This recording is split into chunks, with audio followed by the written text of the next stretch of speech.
Il y a des moments dans la vie où on sent que quelque chose bascule, et parfois c'est silencieux, mais vraiment puissant. Marion nous raconte aujourd'hui comment petit à petit elle a commencé son parcours d'éveil, comment son corps, ses choix, sa vie lui ont soufflé qu'il était temps de changer. Si t'as déjà eu l'impression de ne plus te reconnaître, de chercher quelque chose sans vraiment savoir quoi, je t'invite à rester avec nous. Bienvenue dans ce nouvel épisode, et bonne écoute. Est-ce que tu te souviens du moment où tu as commencé à t'éveiller et d'ailleurs, c'est quoi l'éveil de conscience pour toi ?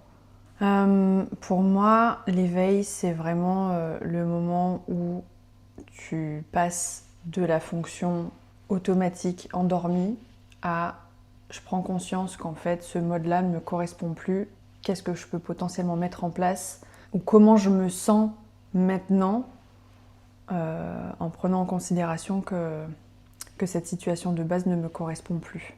Donc c'est vraiment une période de bascule en fait.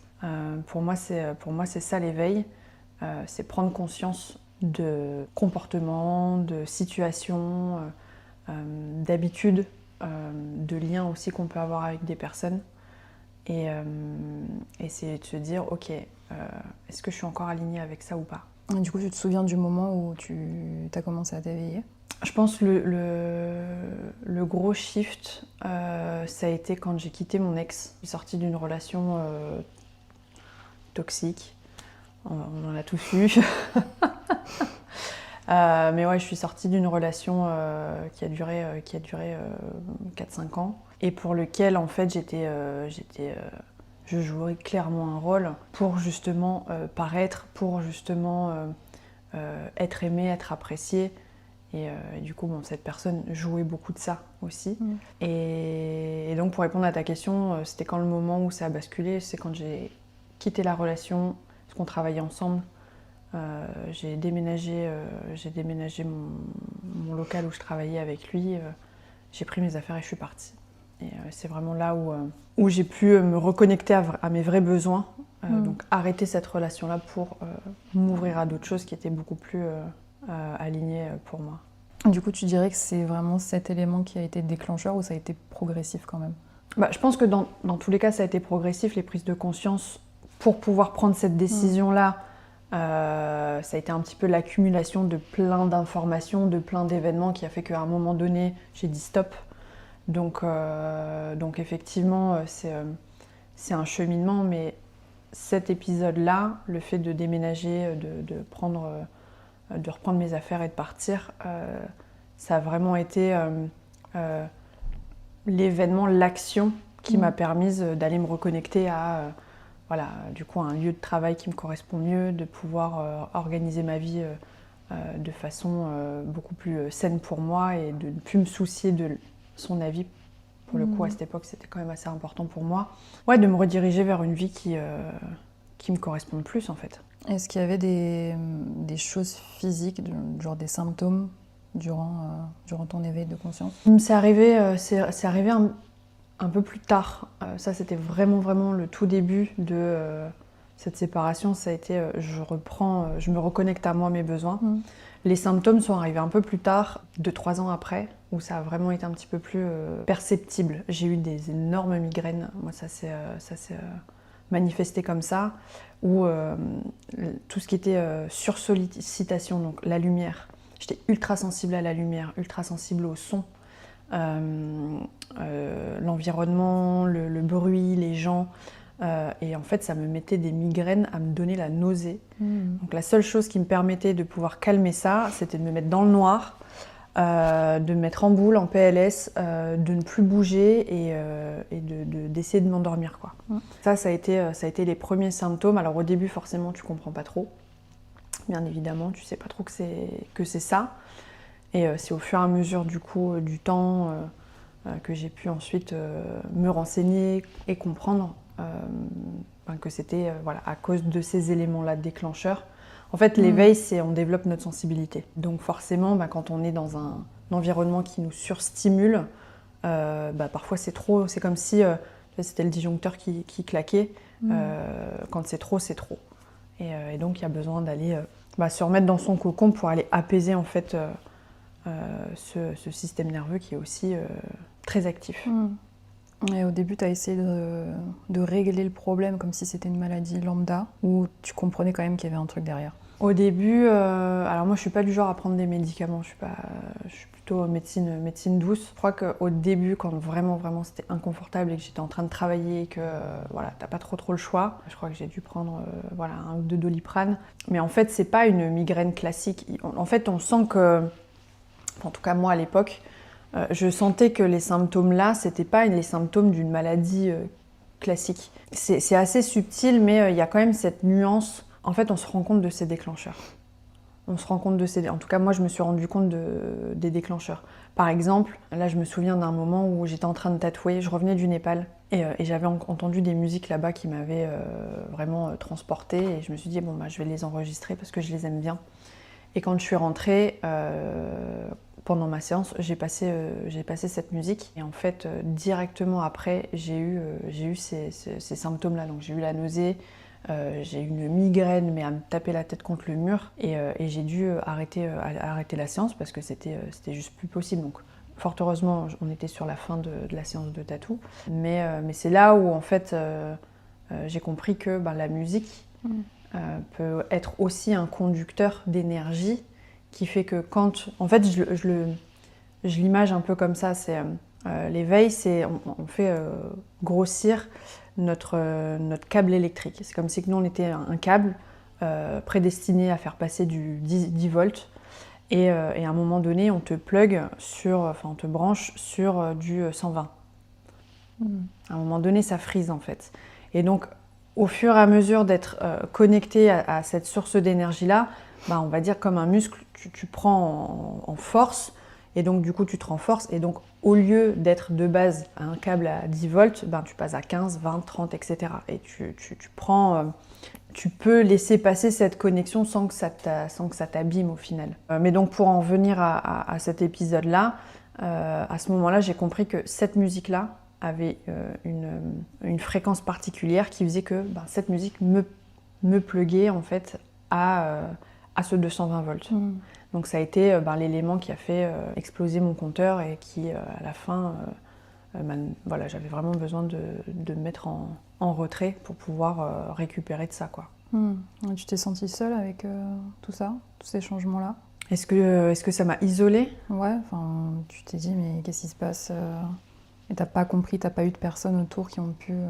À l'époque, en fait, disons que c'est quand même particulier, tu as des sensations, il se passe des trucs, tu sais pas trop à qui en parler. Pour le coup, moi j'avais une seule personne à qui je pouvais potentiellement en parler, c'est un ami qui était prêtre d'ailleurs, qui ne l'est plus, mais c'est un grand mystique qui travaille... Voilà, qui fait des exorcismes, etc.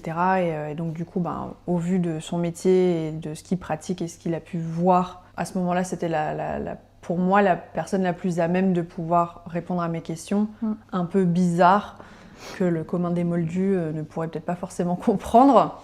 Et effectivement, c'est lui qui m'a mis la puce à l'oreille de me dire, effectivement, à me poser la question, qu'est-ce que tu as fait de différent de d'habitude qui a déclenché cette migraine-là? Et je lui ai dit, ouais, j'ai écouté une musique. Il m'a dit, la prochaine fois, évite d'écouter cette musique-là dans ce genre de situation. Limite, tu l'écoutes chez toi toute seule, mais peut-être pas quand tu es en train de tatouer.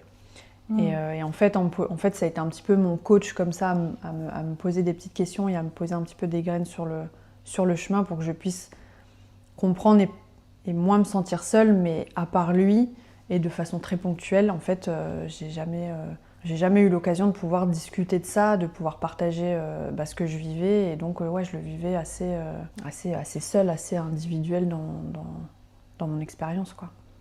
Et du coup, s'il y a des personnes qui écoutent actuellement et qui traversent ce que tu as eu là, ou en tout cas quelque chose de similaire, et qui se sentent seules avec ça, tu leur dirais quoi? Qu'est-ce qui serait bien de faire? Je dirais que ils sont pas tout seuls.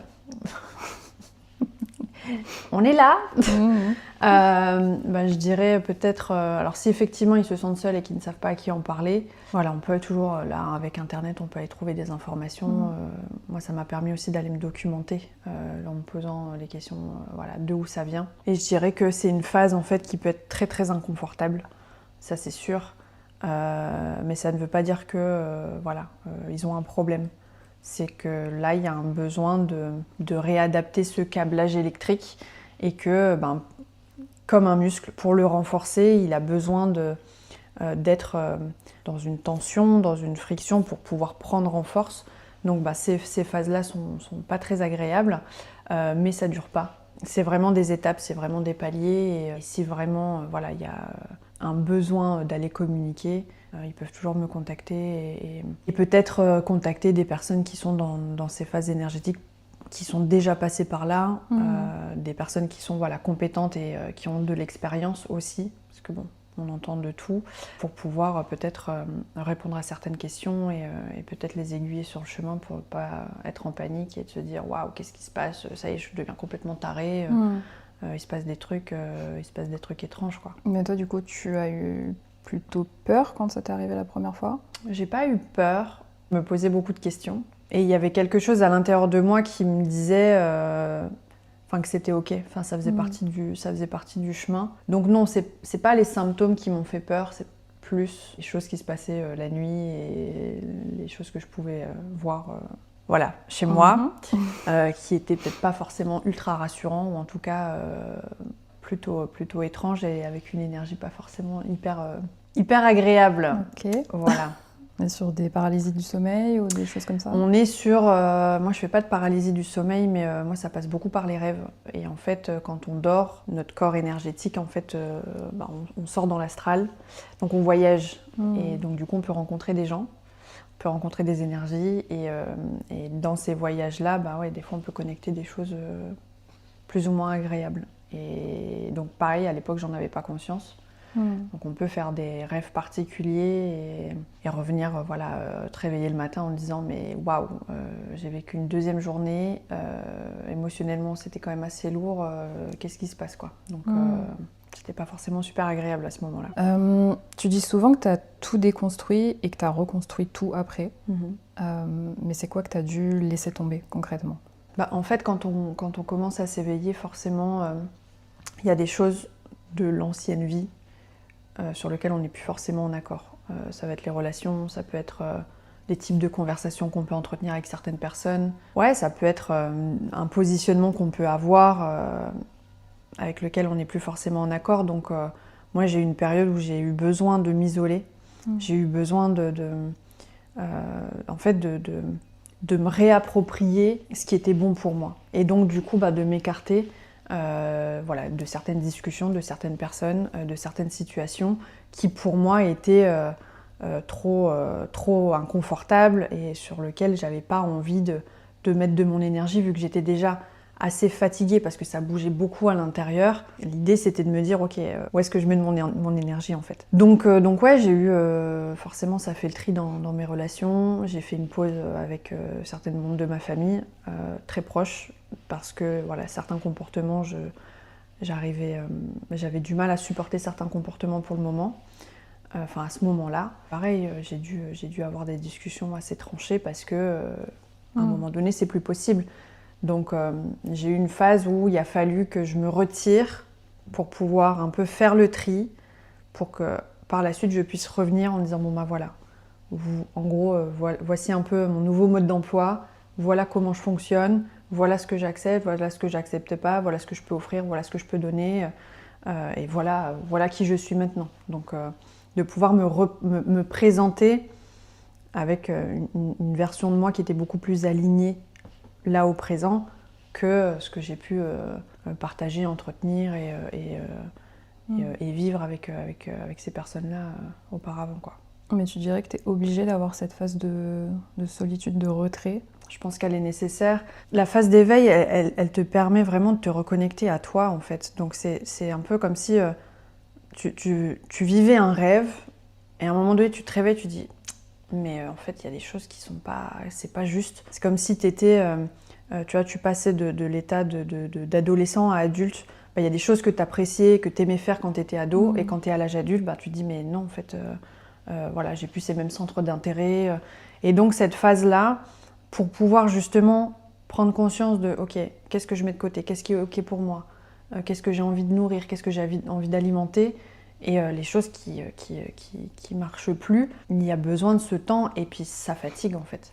C'est quelque chose qui travaille, ça travaille de l'intérieur, donc être constamment à vouloir garder cette situation d'avant en ayant toi à l'intérieur quelque chose qui vient te motiver à changer, c'est de garder ça, c'est hyper inconfortable. Enfin, je me dis, en tout cas, j'ai pas de. Maintenant, avec le recul, j'ai fait connaissance d'autres personnes qui ont eu cette transition-là. Ils ont tous eu cette période de séparation de couple, de déménagement, changement de boulot ou de devoir mettre une pause. Et parfois, les burn-out aussi, c'est ça. Hein. C'est un moment où il y a une cassure, il y a un point de non-retour, où il y a besoin de se recentrer sur soi pour prendre le temps nécessaire pour ensuite voir ce qui est juste, de reconnecter dans sa vie, quoi. Donc je pense que ouais, cette phase elle est nécessaire pour pouvoir faire un peu le tri et de se dire ok, qu'est-ce que je garde, qu'est-ce que je laisse, qu'est-ce qui pour le moment je mets de côté parce que là je peux pas m'en occuper tout de suite, et qu'est-ce que j'ai envie justement de m'occuper là maintenant tout de suite parce que ça me fait du bien en fait. Et après cette phase-là, qu'est-ce qui a changé concrètement pour toi ? J'ai fait évoluer mon métier, mon cercle amical a complètement changé, je m'écoute beaucoup plus, j'ai plus peur de dire non, de donner mon avis, ou en tout cas d'exprimer mes besoins surtout, que je faisais pas avant, parce que forcément je voulais faire plaisir et je voulais pas décevoir, etc. Donc en fait, ça part de moi, et donc forcément, quand on arrive à partager, à rayonner ce qui nous est le juste, en fait, on engage des discussions, on rencontre d'autres personnes qui sont, entre guillemets, sur la même fréquence que nous, avec lesquelles on a des sujets de discussion qui nous parlent. Voilà, on découvre des univers. Moi, ça m'a permis aussi d'aller explorer des pratiques qui sont différentes, qui fait que maintenant je peux à mon tour les transmettre. Donc c'est en expérimentant en fait. Concrètement, ça m'a ouverte à aller expérimenter des choses que j'aurais peut-être jamais expérimentées avant, parce que de un, j'étais pas au courant, de deux, ça m'intéressait pas forcément, et puis en fait quand tu sais pas, tu sais pas. Là c'est vraiment t'ouvres un peu la boîte de Pandore, donc tu t'ouvres à une connaissance de soi, à d'autres sphères, d'autres milieux, d'autres environnements. Donc mes lectures ont changé, voilà, mes centres d'intérêt ont changé. Donc ouais, il y a vraiment eu un passage, tout en gardant forcément qui je suis de base, mais voilà, c'est comme si j'ai ajouté des cordes différentes à mon arc, des expériences de vie en plus que ce que j'ai pu vivre auparavant. Et tu dirais que tu es encore en train de continuer à t'éveiller, ou tu as vraiment trouvé de l'équilibre Ça, une fois qu'on ouvre la boîte, je pense que c'est jusqu'au dernier jour. Là, maintenant, on va dire que j'ai compris un peu les bases, j'ai compris tous les fondamentaux, les fondations. Et là, on est sur du travail de plus en plus fin, de plus en plus subtil. Mais effectivement, c'est un travail perpétuel. En fait, c'est une expérience de vie avec un œil nouveau. Donc forcément, on a des visions qu'on n'avait peut-être pas forcément avant sur une même situation. Ça nous permet, en fait, moi je le visualise vraiment comme ça, c'est vraiment une spirale en fait montante qui fait que au début, on est vraiment sur la base de la spirale et on vit des expériences avec ce prisme de conscience. Et en fait, plus on avance, on va revivre les mêmes choses, mais avec un autre niveau de conscience. Donc en fait, on rejoue tout le temps plus ou moins les mêmes scènes, les mêmes scénarios, mais avec un niveau de conscience différent. Donc pour moi, je pense que ça ne s'arrête jamais, tant qu'on vit, tant qu'on expérimente, tant qu'on est en lien avec les autres, et que pour moi, je pense que ça ne s'arrête pas, quoi. Et s'il y a quelqu'un aujourd'hui qui vit ça, qui est un peu dans la confusion, la perte de repères, tu aurais envie de lui dire quoi ? Ce serait quoi les pièges à éviter en fait ? Alors les pièges, c'est de rester un peu perché là-haut. Voilà, comme je dis, on ouvre la boîte de Pandore, donc c'est un peu Disneyland forcément. Il y a beaucoup de lumière, il y a de la musique, il y a des choses, il y a des trucs, il y a des expériences, il y a des substances, il y a des trucs qui peuvent vraiment attirer. Surtout si on est un petit peu curieux, on peut avoir envie d'expérimenter tout ça. Je pense que c'est quand même important d'expérimenter, de pouvoir aller vivre son expérience voilà, dans ce Disneyland hyper coloré. Mais de se dire à un moment donné, c'est bien d'en avoir conscience. Qu'est-ce que t'en fais là aujourd'hui dans ta vie quotidienne en fait? Parce que devenir un hippie toute sa vie, bon, c'est bien, ok, tu vis ton truc, mais dans le fond, en fait, t'es en train de t'extraire de la vraie vie, donc tu te crées un univers où au final tu fuis un petit peu ton quotidien, où c'est confortable. Hein. Franchement, c'est ultra confortable. J'y suis allée un petit temps, où tu te dis, mais en fait, limite, je vais tout plaquer, je vais lever des échelles dans le Larzac, je vais passer ma vie en festival, etc. Et il y en a qui le font, et c'est ok, voilà, tu t'expérimentes ça, et c'est très bien. Mais je dirais faire attention à ne pas à toujours faire preuve de discernement. Il y a vraiment une notion de prendre le temps en fait, de vivre les choses, mais aussi de prendre le recul, de se dire ok, qu'est-ce qui s'est passé en fait là? Qu'est-ce que j'ai été connectée là? Qu'est-ce qui m'a fait du bien? Qu'est-ce qui m'a pas fait du bien? Qu'est-ce qui peut potentiellement m'emmener dans des sphères qui pourraient être, je vais pas dire contre-productif, mais voilà, qui pourraient m'amener du tort. Et au final, en disant ça, je me dis, mais en fait, tout est expérience, quoi. Donc même si, voilà, tu viens à plonger dans certaines expériences, ça fait partie aussi du chemin. Donc je dirais juste, ouais, peut-être faire attention à pas donner son pouvoir à quelqu'un. Parce que aussi dans ces sphères-là, il y a des gens qui ne sont pas forcément très bienveillants. Donc juste garder la maîtrise, ou en tout cas se dire ok, j'ai le pouvoir de décision. S'il y a quelque chose qui me semble pas juste, avec lequel je suis pas ok, d'écouter ça en fait, et de ne pas voilà, croire aux belles paroles ou à se laisser enrôler voilà, par X ou Y choses qui pourraient amener à des choses catastrophiques. Donc ouais, ce serait ça un petit peu mon warning. Faire preuve de discernement et se poser la question, est-ce que j'ai vraiment envie, ou est-ce que là c'est des belles paroles? Qu'est-ce que je risque entre guillemets à aller faire telle ou telle chose, à aller expérimenter ça, ou aller me lancer dans telle aventure, de pouvoir on parle de lâcher prise, etc. Mais il y a quand même un degré de ok, est-ce que vraiment je me sens alignée avec ça ou pas, quoi. Du coup, tu me parlais de tout à l'heure des gens qui ont un peu vécu l'expérience de loin et qui pouvaient t'accompagner. Est-ce qu'il y a des phrases qui t'ont aidé, en tout cas des phrases que ces personnes-là ont pu te dire et qui t'ont marqué, ou que tu aurais aimé entendre même? Que j'aurais aimé entendre, c'est que ça prend du temps. C'est qu'on ne peut pas passer du stade de je suis voilà, je roule à vélo avec mes petites roulettes et je saute sur un VTT sur des pistes accidentées. En fait, c'est vraiment un chemin, quoi. Et beaucoup de personnes que je peux croiser en accompagnement me disent « Ah, mais moi, j'aimerais bien en arriver là, j'aimerais bien... » Je dis « Mais en fait, la chose la plus importante, en fait, c'est vraiment le cheminement et de se voir évoluer dans cette période-là. » Donc c'est vraiment cette notion de patience. Alors je sais que c'est très frustrant, on a envie que ça aille vite, on a envie d'avoir toutes les clés, on a envie de tout comprendre, on a envie de tout savoir, on a envie de partager, on a envie de... Et ça peut aussi être un peu le danger. Du coup, quand on ouvre la boîte de Pandore, on sait mieux que tout le monde et on a envie forcément d'aider les gens et de machin. Donc bon, ça peut être aussi... compliqué pour l'entourage aussi de se voir évoluer comme ça. Donc je dirais patience et écouter ce qui est juste et bon pour soi, quoi. Ne pas se lancer corps et âme dans une démarche, prendre le temps de faire les choses en fait. Prendre le temps d'explorer, de peut-être pas forcément tout survoler. Moi je sais que c'est quelque chose qui m'a un peu sauvée de rester perché là-haut. J'ai voulu comprendre en fait.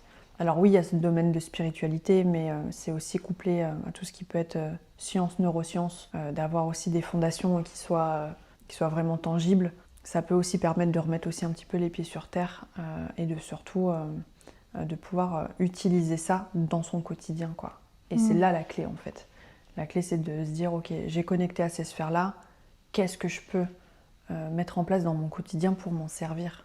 Je trouve que c'est ça le vrai bénéfice de cet éveil, c'est de pouvoir ensuite vivre une vie là dans la matière, incarnée, avec des choses très très tangibles, avec des vraies situations, mais d'avoir l'opportunité d'avoir un peu une clé supplémentaire, une option en plus pour pouvoir lire les choses autrement, les comprendre autrement, les vivre autrement, avec une sensibilité un petit peu plus développée que si on n'avait pas passé ce chemin-là, quoi.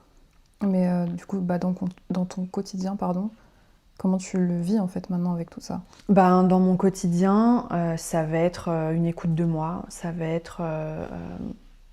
maintenant, j'en fais mon métier, donc ça va être des routines, comment faire pour justement entretenir cette énergie-là, pour pouvoir accompagner les personnes et de ne pas... en fait, on ne peut pas accompagner quelqu'un si on n'est pas en énergie pour le faire. Donc déjà capter dans quelle énergie je suis, ce que je suis disposée à mettre en place pour la personne. Si par exemple il y a des journées où je peux être fatiguée, où je suis dans certaines périodes de mon cycle, on le sent en fait. Il y a des choses sur lesquelles on peut avoir accès, d'autres moins. Et c'est de pouvoir en fait avoir ces cartes-là et de dire ok, aujourd'hui quelle carte je joue en fait.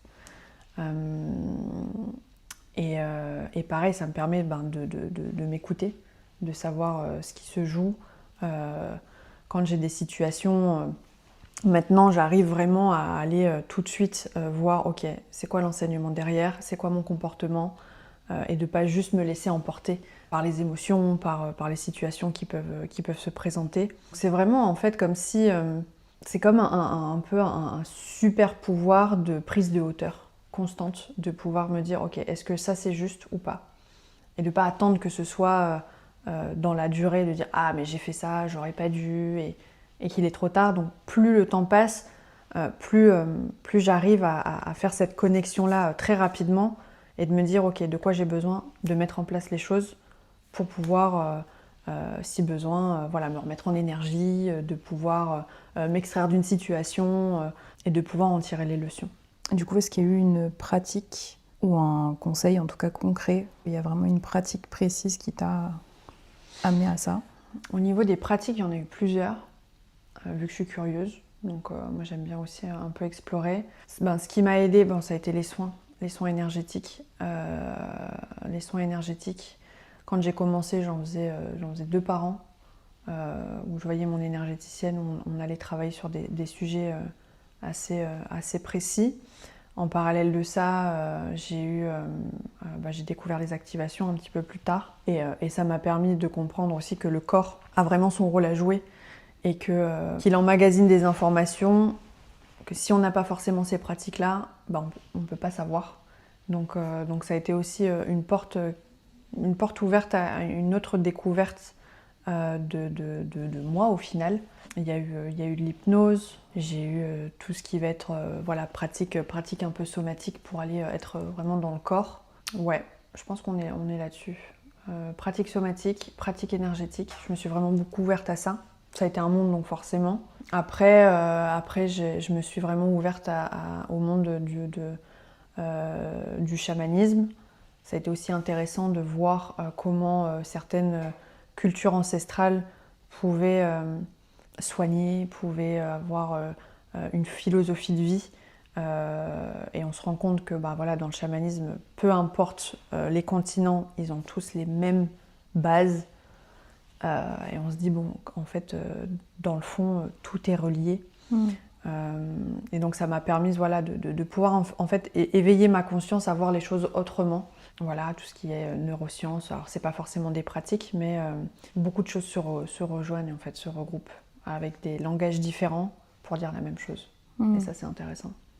Et si quelqu'un qui nous écoute aujourd'hui devrait retenir une seule chose de tout ce qu'on vient de dire aujourd'hui, waouh, ce serait quoi? Une seule chose. Mais je suis balance, donc faire des choix c'est compliqué chez moi. Patience, non? Ouais, discernement aussi. Discernement important. Ouais, et puis après je dirais aussi de ne pas paniquer, donc du coup compliqué. Voilà, j'en ai donné 3. 2-3 trucs, on va dire. Ok. C'est ça, c'est de pas paniquer, que c'est normal. Effectivement, de prendre le temps d'intégrer, de vivre et voilà, de faire ses réajustements et de pas tout claquer d'un coup et que en fait, c'est comme un muscle en fait, ça se travaille. Et ouais, discernement quoi, très important. Parce que ce qui va être ok pour certains, voilà, un chemin comme là, moi c'est vraiment des expériences que je partage et ce que j'ai pu mettre en place, ce que j'ai pu vivre, n'ira peut-être pas forcément à d'autres. Donc l'idée c'est ok, qu'est-ce qui me parle, qu'est-ce qui ne me parle pas, et si ça me parle j'y vais, et si pas, voilà, je laisse de côté quoi. Ok. Voilà. Ben, merci beaucoup. Et bah avec plaisir. L'éveil de conscience, ça n'a rien d'un parcours linéaire. C'est souvent inconfortable, solitaire et parfois assez brutal. Alors si toi aussi tu sens que tu es en train de te découvrir, de douter ou de t'éveiller à autre chose, dis-toi que t'es pas tout seul. C'est ça l'avantage aujourd'hui. Si tu veux aller plus loin, poser des questions ou même te faire accompagner, tu trouveras les infos en description. Merci beaucoup d'avoir écouté cet épisode. À la semaine prochaine.